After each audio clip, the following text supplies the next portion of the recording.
Il suffit pour certains de constater la réalité de ces œuvres merveilleuses, les miracles, pour adhérer à la personne du Christ, alors que d'autres y demeurent rebelles, insensibles, ne comprenant point leur signification. C'est dire que la simple vision est insuffisante pour engendrer la conviction. Les faits les plus étonnants ont besoin d'être interprétés, il faut y apporter la réflexion. Comme saint Jean, inspectant le tombeau vide, un certain sens des réalités spirituelles, comme la Samaritaine a des dispositions morales, comme la Vierge Marie qui affine l'intelligence et la dispose à une persuasion par les preuves divines.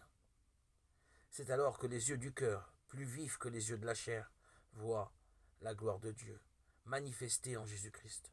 Dieu en personne corroborant le message de Jésus et celui-ci apparaissant dans la lumière de sa filiation divine, en ce qu'elle a de plus essentiel. La foi et ce discernement, la perception de la réalité la plus inaccessible au sens, la présence ou l'action de Dieu. À partir du signe qu'est le miracle de Jésus et dans la révélation divine encore voilée, plus ou moins immédiate, la foi découvre que Jésus est le Christ, le Fils de Dieu.